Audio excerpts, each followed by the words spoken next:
Hi everybody, I hope you're well. I thought I'll come back and do a 5-month update since my open myomectomy surgery. I've had a lot of questions on this, and thank you to all that took the time out to watch my 2 videos on my actual operation, and I think I touched upon recovery in those videos as well. If you haven't seen them, they're very informative, they're very detailed and they're very graphic, but there's links in the description box below if you haven't seen my open myomectomy surgery and my journey towards that operation. Since then, I have shared a wealth of information on fibroids and the operation and recovery. They're all on my Instagram page, so if you're not following me, please do. I am becoming such an advocate for this, such a voice for this, because I feel as though this silent chronic illness really does need to be heard, and people need to know and understand it more. So I've been doing the most and trying the most to bring it to light, to bring it to the forefront so people can understand it more. It has been 5 months since my operation, and I just wanted to touch upon how I've been recovering, what's been happening, periods, all of that stuff. So I would say after the operation, which I had in January, the first time I really started to feel like myself was the week of my birthday. So that was week 7. That was the first time I had done my face up. I looked like myself. My hair was done. It was the first time I took a very long car journey. So I had been taken away by my wonderful other half. He had taken me away for my birthday. So that was the first time we'd done a long car journey, and I didn't feel sore. So I didn't feel sore in my wound. That was the first time that I'd actually submerged my womb in water as well. So something that they do tell you after recovery is that for a good few weeks you cannot take a bath, as in sit in the bath and relax, and that is something that I absolutely love to do. You cannot do that. It's about showering, because you need to obviously clean the womb and whatnot, but remember, they've cut you open, so you can't have water submerged in that, just in case of infection and things like that. So where we went to, there was a spa, and that was the first time me getting into the jacuzzi and just living and being like, oh my goodness, like I've submerged the scar. It was absolutely fine, and at that time all the weeping and all the rest of it had stopped. So again, if you're going through this, I wouldn't say, okay, you've gone 6 weeks but your wound's still weeping, but it's okay, just go and do this. No, until that's all stopped, then you know, you can go and swim and have big baths and all the rest of it. So that was week 7 for myself personally, was the week I felt alive, the week I didn't feel fatigued, too sore, all of that stuff. So that was amazing. I actually had 8 weeks off work. So my work were wonderful. They just said, look, you've been signed off for 6 weeks, but have the extra 2 and come back thereafter. And once you come back, we can phase you back into work. So it's not that whole, you're back at work, sit at your desk and you're doing all the God-given hours under the sun. So they were very helpful in that, and I did. So what I done when I got back into work, instead of just being thrown into a whole heap of like negotiations and all of this stuff, they just said, look, just try and do the kind of easier work. We've got hands-on all your difficult stuff, and then when you feel ready, you can get back to just working how you usually do. So for me, it took about, I would honestly say, about a week to just kind of get myself back into the whole thing of, oh, I'm working and I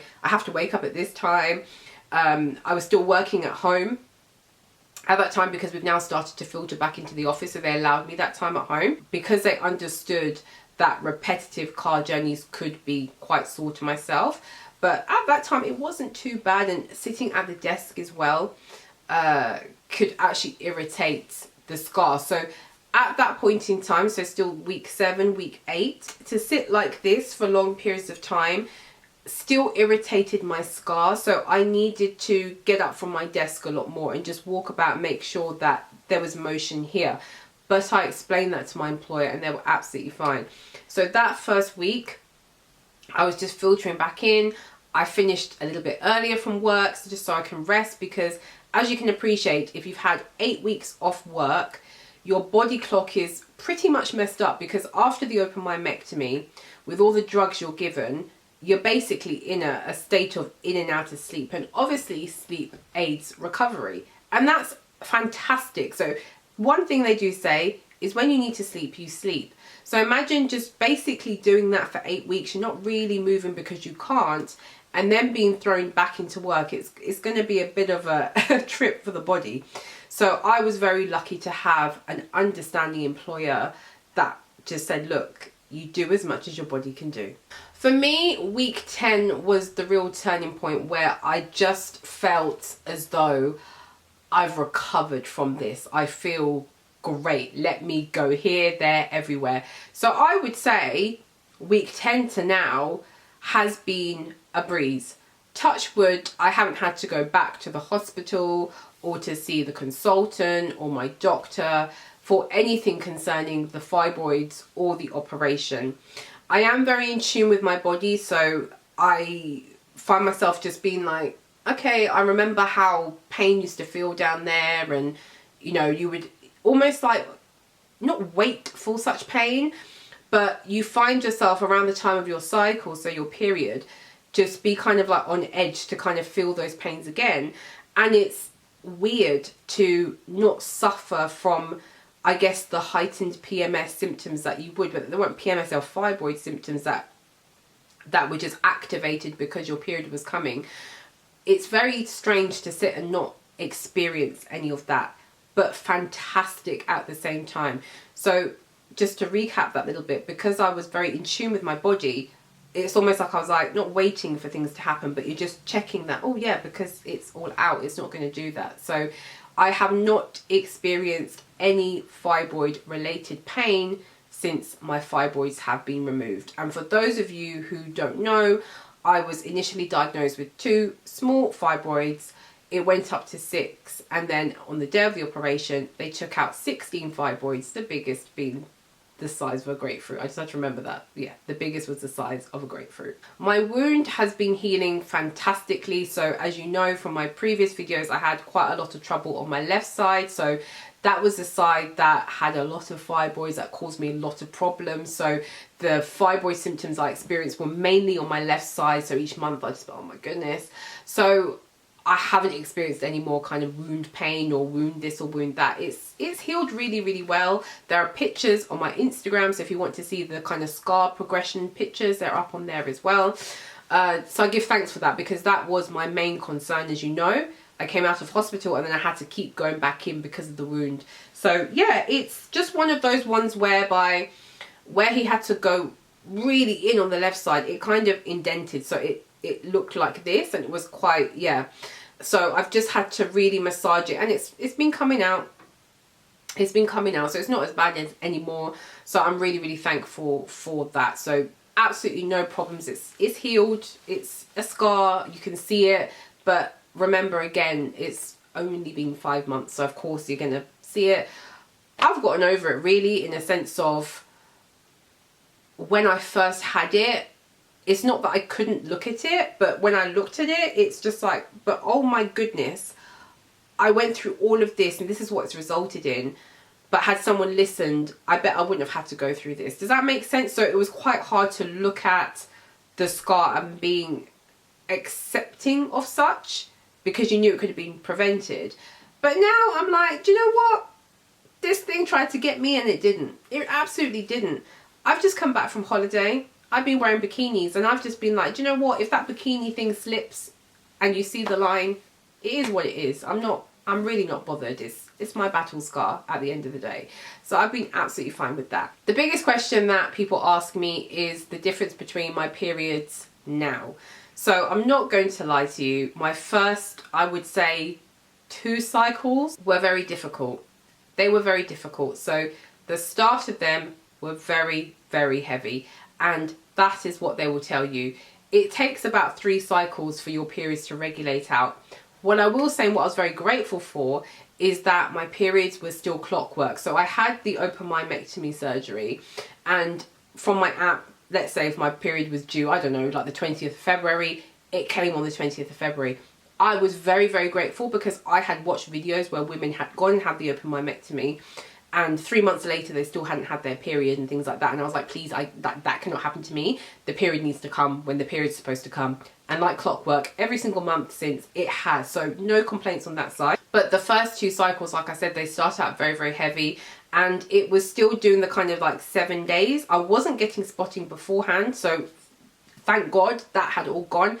But solid 7 days, heavy. What has now happened is that my cycles are so short and they're so light. There are only 4 days and there's barely anything there. So the first day, I would consider that as my heavy day, where you're like, oh, okay. But then thereafter, it's like a breeze. So I don't fear my period anymore. It's a breeze. Let me tell you, there's no clotting, there's no period pain, there's no real PMS symptoms. There is nothing. And when you go through this and you know what you've suffered with to see what your body's doing now, it's like, but this is what it should have been doing all of those years. This is how my body should have been. So when you see how much fibroids impacts, it could be just one. So fibroid or fibroids impacts your body, it's absolutely disgusting. So my periods are a breeze. They're on time, they're 4 days, a breeze. I don't have to worry. I did a whole thing about now I'm wearing white clothing because there was a difference beforehand whereby, because I was spotting before and after my period, because my period, you know, sometimes you look at the date and think, okay, it's coming on Friday, and it would just turn up. You just couldn't afford to wear certain things because you didn't want accidents. But now I'm safe in the knowledge knowing that my period's going to come that day and I'm good. And it's only coming for 4 days, and most of which, you know, I really don't really have to do anything with it. So again, heavy, painful periods, they are not normal, ladies. Please go get yourself checked. I don't experience anything like bloating, anything like that anymore. It's honestly, it's been such a breeze, such a difference. So yeah, that's been it. My life has completely changed. I don't get backache anymore. I don't get leg pains. I don't get weird sensations. It's out of this world. And I am certainly not here saying, ladies, oh, if you've got fibroids, just go have an open myomectomy. No, because there are different treatments available for different people. So you need to go and see what is available for you and what you are comfortable with. Unfortunately for me, it went too long down that road and the fibroids got too big and too many that this was the only option for myself. Do I regret going under the knife and getting this done in that sense? Absolutely not. It has been the best decision. It's been a very scary decision for myself because, you know, everything in life has risks. But for me, God has completely blessed me and my life has turned back round. Honest to God, the quality of my life, the quality of my health is just second to none. And I give all the thanks to God. And I give thanks so much for, you know, a couple of surgeons who actually took me seriously. So the one private consultant that my doctor sent me to, who was like, yeah, you know, this is impacting certain things. And then this consultant who did the operation, who was like, right, we've got to get them out. So I give so much thanks for those healthcare professionals that do take people seriously, you know, and don't fob them off when they come back repetitively. But my advice to yourselves and my kind of word to yourself is that if you are suffering, you need to go and get checked. And if someone is not taking you seriously, you go and get a second and a third and a fourth opinion. I cannot stress this enough. If you've got any questions for myself, ladies, please put them in the question bar below, the comments section below, and I will endeavour to make videos on top of this one. Thank you so much for watching, and yeah, just know your girl is honestly so much more happier. Go and see the photos on my Instagram. You can just tell there's such a difference in myself. And yeah, I will see you soon. Take care. Bye.